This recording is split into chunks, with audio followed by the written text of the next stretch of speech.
Ho, ho! Arthur Claus! Yes, it is me, Arthur Claus. And today, I got a present for you for supporting Terrifier. Oh my god, it's really you! Wait, you have a voice now? That is right. We have a big enough budget now to where we can afford me, a voice translator. Oh, okay. That makes perfect sense. That is awesome. Yes, indeed. Me and Razdol, the red-nosed cat, are here to deliver you the greatest present of all. A present for me? Oh boy, I wonder you're gonna get me. Oh, you're a little cute cat. Yes, you are. But yes, we have a present that you cannot refuse. All I need is some milk and cookies. Huh? Oh, I'm sorry, Art. Gosh, I don't have any milk and cookies, man. I apologize. What? No milk and cookies from Santa? Oh, you're gonna get it now. Oh, Raz, you hold on.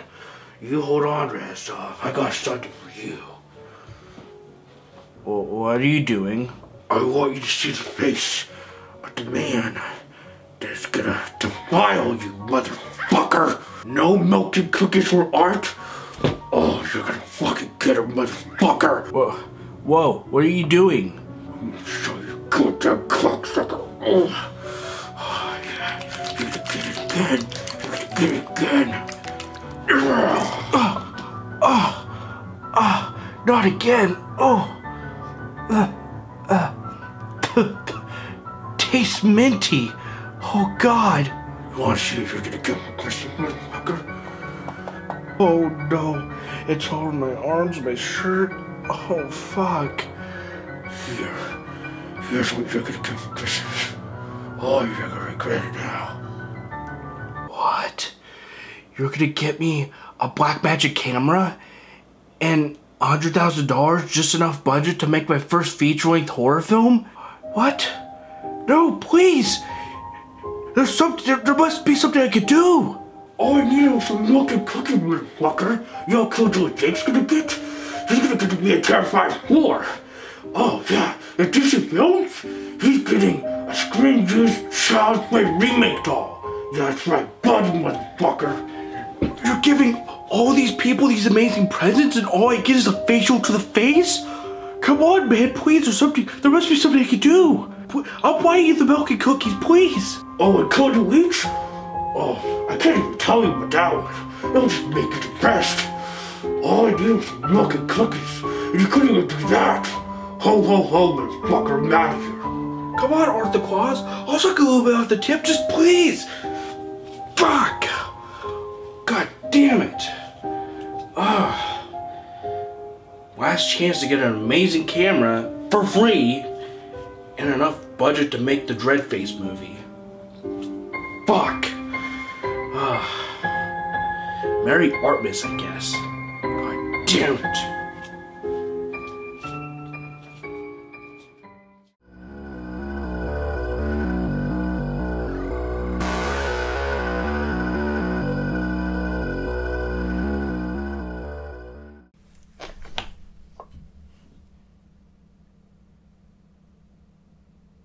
So, Terrifier 3. Is it worth the wait? Is it as Gore as people are saying it is? Well, let's talk about it and get to this review. After surviving Arthur Clown's Halloween massacre, Santa and her brother struggle to rebuild their shattered lives. As the holiday season approaches, they try to embrace the Christmas spirit and leave the horrors of the past behind. However, just when they think they're safe, Art returns determined to turn their holiday cheer into a new nightmare. Or, as I like to call it, holiday fright. Before I get into this review, I want to talk about my feelings about horror this year. In my opinion, horror this year has been just really mediocre, just a major letdown. Late Night the Devil, a lot of people liked it. In my opinion, I didn't. I didn't like it at all. I thought it was... I'm not going to get into it, but I was not a fan, to say the least. Maxine, major letdown. Super forgettable. Long legs. I did like Longlegs a bit, but it was majorly overhyped for being really scary, and it didn't really faze me much at all. In a violent nature, I'm sorry, I turned it off after 20 minutes. The constant cutting, like every 3 seconds, it's just third-person view. Cuts every 3 seconds. Can't handle that. I couldn't get through it. I'm sorry, I couldn't. That leaves me at Terrifier 3. Now, my feelings with Terrifier 3 is, I really liked it. I thought that it was a fun time, and I went into it expecting that, and expecting to learn a little more lore about the universe that this is set in. I'm gonna get into the whole lore thing, because I do have some gripes about how they're handling the lore in this universe, but I do want to mention that Terrifier 3 does have a bigger budget, bigger than the first and second combined, I believe. On Google, it says $2 million.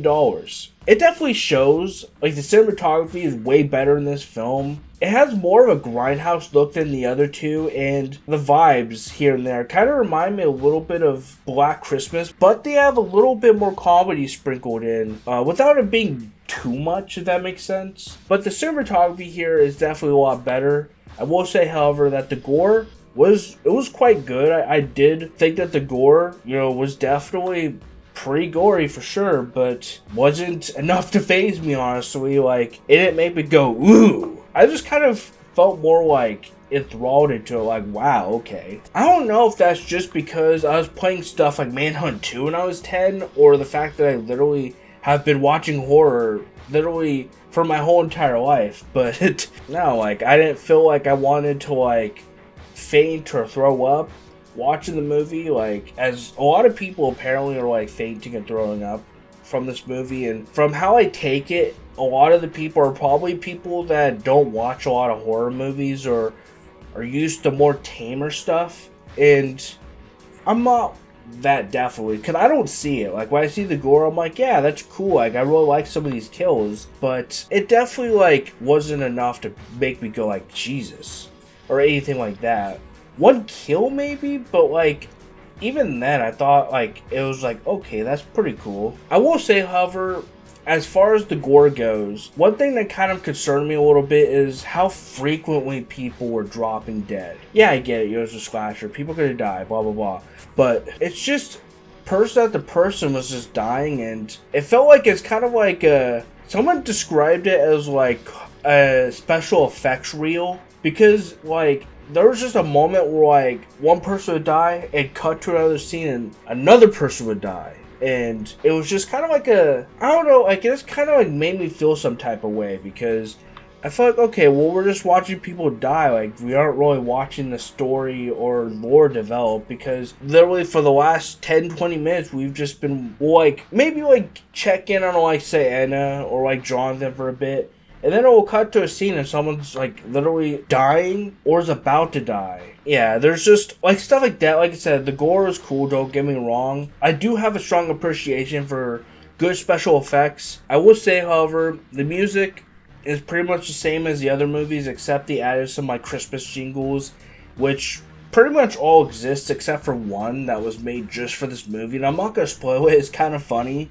The little Christmas jingle that they made for Terrifier. I'm not really say what it is. You'll know it when you hear it, but I thought it was pretty funny. I want to real quick mention the acting, because I feel like in this movie, Lauren Rivera acted her ass off. She was great in this. David Howard Thornton was also amazing, but Samantha Scafidi as Victoria Hayes was, honestly, that's probably, like, one of the main things that blown me away about this movie is she was in it more and she did fucking great. Like, I really liked her involvement in the movie, and I was glad to see more of her, because I was like, this character's kind of like, she's there, but, like, she's not really getting to do anything, like, as far as, like, Terrifier 2 goes and stuff, but then, like, they hinted at her being a bigger part of Terrifier 3 as she was, and I was super happy about that. And I think they did a really good job with her character. I think that she was creepy, and she was a presence on screen for sure. Like, I thought that, like, having her there with, like, Arthur Clown was perfect. I really enjoyed her being in it. But I do want to mention the writing and the story. Now, I wanted to save this one for last before I get into like my small spoiler section, because I have very strong opinions about the writing and the story in this. Like I was saying, one thing that bothered me was the fact that sometimes it felt like we're like going from kill to kill to kill to kill, and every now and again we would like check in on like what Sienna's up to or like one of the other characters, but like it basically would go on like kind of like a kill reel or like a special effects reel, like I was saying. I don't know if like desensitizing is kind of the right way to describe it. It kind of just felt like there's a point where I was just watching people just die and there really wasn't any story developing. They did kind of give a little bit of lore, including like the way that it ended kind of hints at something I'm super excited about. I feel like we got like a little like nibble, like a spoonful of lore. It's kind of like we're in like a little like one of those high chairs. We're like little babies and we have our little bib around our neck, and Damien Leone is just like digging into the baby food with a spoon. He's like, here, open wide. And he spoon feeds us to lore. And I do like what they did show us of like the lore, but in my opinion, I wanted a lot more. We didn't really get a whole lot of lore, because like I said, a lot of the movie is just like Arthur Clown killing people, like Arthur Clown and Victoria Hayes going on a little murder spree, and we didn't really get a whole lot of lore like what I was wanting. And so I was a little disappointed in that department, because I was like, oh, you know, we're going to get like some answers, and we got more questions. And especially when you're talking about Terrifier 4 being the fourth and final installment in the whole entire franchise, why aren't we getting more answers? Why are we getting more questions? If you're giving us all these questions, are we going to at least get answers to all those questions in Terrifier 4, the final film of the franchise? And that's what I'm concerned about. I'm concerned that we're getting all these questions. We're like wondering like what's going on exactly, and then we're just not gonna find out. We're never gonna find out, and that kind of like concerns me, because I want answers to these questions, but I'm like, are we gonna get those answers? And like I said, I did appreciate the lore that they did give us, but I didn't feel like the movie was resolved around the lore as much as it should have been. I feel like that the movie should have been more lore-oriented, especially it being the second to last film in the franchise. You would think that we'd get way more lore than what the film actually gave us. Like I said, a lot of it was just killing, and I wanted more lore. I want to find out more about this universe. I want to find out what's going on. And yeah, we did get like some insight about this universe, but not enough in my opinion. But before I get to the final verdict, I want to talk about some spoilers that kind of reinforces the way I feel about this movie.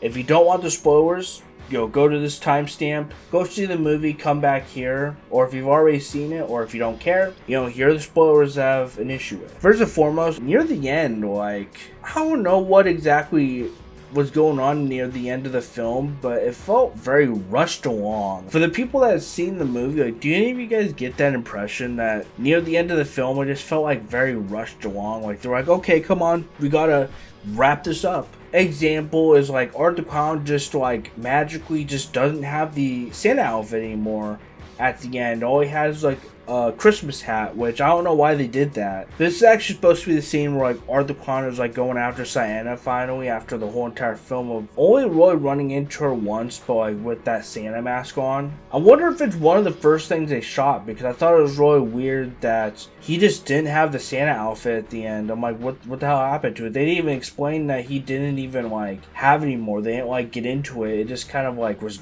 he just wasn't wearing it anymore. I was like, what the fuck? Victoria Hayes was dressed up like Art, which I thought was pretty fun. I do also want to say, Jonathan just dies off screen, and so does the uncle. Like, I don't know how I feel about that, because the thing is they're both kind of supposed to be, like, more major characters, and they just die off screen like that. Like, I wonder if there's going to be, like, an unrated version that actually shows how they died or what. Probably not, but I was just kind of like, what the fuck? I was kind of like, I felt some type of way about that. I was like, I wasn't too happy about it, because I get that it's supposed to be a part of a reveal, like, you know, oh, you thought that it was the daughter skull that, like, was in that birdcage. You're wrong. It was actually Jonathan. And I get that, like, it's supposed to be like a crazy reveal, but, like, I don't know, like I said, he's supposed to be a major character, and even the, like, plot synopsis, like, kind of, like, notes it, like, you know, kind of, like, mentions him as if he's supposed to be, like, an important character in the film. He's really not, and he's kind of died off screen like that.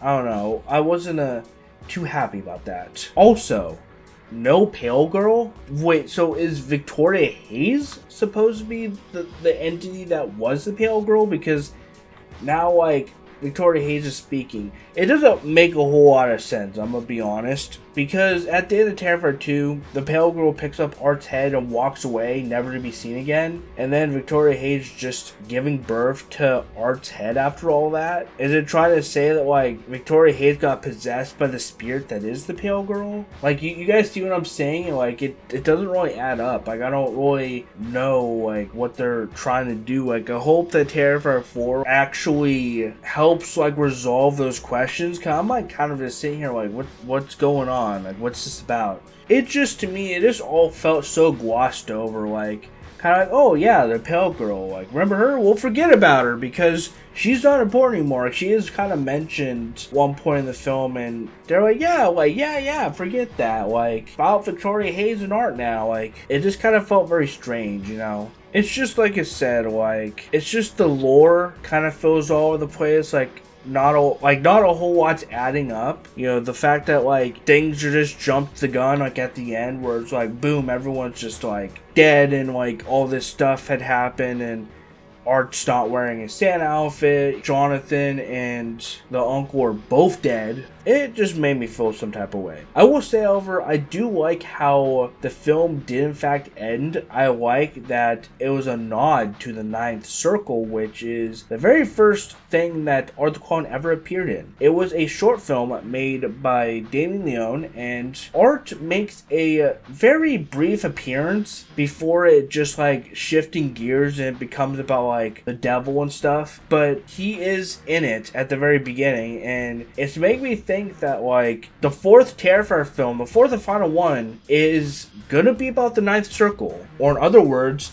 hell. I think that Terrifier 4 will be about hell, and it would be nice if the whole entire film is based in hell, because it's alluded to Sienna's cousin being sucked down to hell, and it'd be interesting to see Sienna go down there and fight through, like, a bunch of different demons and monsters and stuff to get to her cousin. I think that would be sick. I think that would make for a really cool movie. It'd be like Doom Eternal, but Terrifierized. That's not a word, but you get the point. I also do like that the film kind of get into Sienna's dad and, like, how the whole, like, War Angel thing came about, like the sword and stuff like that. I thought that was cool. It did kind of bother me that the film didn't actually show Sienna going to the Terrifier to get the sword, because apparently it was buried there. But, you know, those are also some things that I wanted to mention, because I thought it was cool. Like, we got to see scenes of, like, Sienna's dad and got a little bit more insight about that. I wish we got a little bit more with that, but maybe in the next film. And the Terrifier ride, I wish that we actually, like, got to see it again, like, see Sienna go there, but we didn't, which kind of sucked, but it is what it is. That's really all about the spoilers, though. Those are just some gripes I had. I'm not attacking anyone, I'm just saying, like, those are just some issues I had with the film. I'm not trying to be rude or anything like that. But let's get to the final verdict. As for the cinematography rating, I gotta give this a 9. I feel like that they really did a major step up with how they shot this film, and I really appreciate how they shot it and how good it looks here. Definitely way better cinematography than the first and second film. As for the music, I gotta give it a 6. All the music is pretty much the same as the other two films, except for the Christmas jingle. That's really about it, though. For the writing of the story, I gotta dock points for this. I gotta give it like a 6, because I'm not gonna lie, I was a little disappointed with the fact that it wasn't as story oriented as I wanted it to be. And yeah, I guess that the whole appeal was, like, the gore and the kills, but, like, I wanted more lore, I wanted more story, and I was let down in that regard, and they definitely could have done more with it. As for the acting, I'm gonna give it a 9, just for the fact that Lauren Rivera and David Howard Thornton and Samantha Scafidi, they all killed it in their roles. They did amazing, and I definitely got to praise them for that. They all acted their asses off, and I really appreciate how well they all did. As for the final verdict, I gotta give it a 7. I had a very hard time giving this final verdict because I liked this movie. Don't get me wrong, I really enjoyed it. But there's just some things that just really irked me about this film that, like, just like gripes and stuff that I had with the film, and just like things not making sense, or like there not being enough like lore to really keep me invested in the story, and just like things that like I want to see improved for like the 4th one and stuff. Because like I said, I did enjoy this film, and I do like Art the Clown as a horror villain. As for like the lore and like the story around like Art the Clown, it's like, why aren't we getting enough like lore and story? It's like, I don't need like its whole backstory, but like, you know, I want more lore around like the universe, like the demon that like is directing Art to do these things. It's just like, I want more lore, I want more story to this universe. It doesn't really feel like we're getting it, honestly. And it's just kind of a problem that I have with these films currently. I feel like lore could really go a long ways, and it just doesn't really feel like we're getting it, unfortunately. And I'm not trying to go for anyone's throat, but that's just how I feel personally. As for Nightmare Seal approval, I do recommend it if you want to have a fun time and just enjoy yourself and just watch a crazy clown do crazy clown stuff. As for the final statement, have a Merry Artmas. So that was my review. I definitely tried to keep it as real as possible because I do have some very strong opinions about the film. I did enjoy it though. I hope you guys enjoyed this video. If you guys did, be sure to leave a like, subscribe for more content, and definitely subscribe to become a slasher. All my social media links in my merch description below. Thank you so much for watching my review on Terrifier 3. I did enjoy it. I had a fun time, but I am just being straightforward with the fact that I want more lore, I want more story. It just kind of felt like just a lot of kills after kills after kills, which some people might like, but I want more story too. Like, I want that balance for it to have both great kills and an amazing story and lore. Like, I feel like that will go a long way, and I want more lore, I want more story, and I really do hope that the 4th and final film does deliver on more lore and more story, because especially with where the film may be heading for the 4th one, I definitely feel like there's a lot of potential there, and I do hope that they take that and run with it, because as far as lore goes and story and stuff, I feel like for this 4th one, they really gotta like pick it up. Like, they gotta like really gather up all the pieces and all the like unsolved like questions, and they gotta put it on the table and figure out a way to like answer all this stuff, because at the moment it's just kind of like, what's going on at this point? It's becoming a little like jumbled up, if I'm being honest. Like, again, I did enjoy the film, but those are just some issues I had with it, and whether or not you guys agree, let me know down in the comments below. I'm out of here. I'll catch you all next video. Thank you guys so much for watching, and don't forget, guys, to keep on slashing.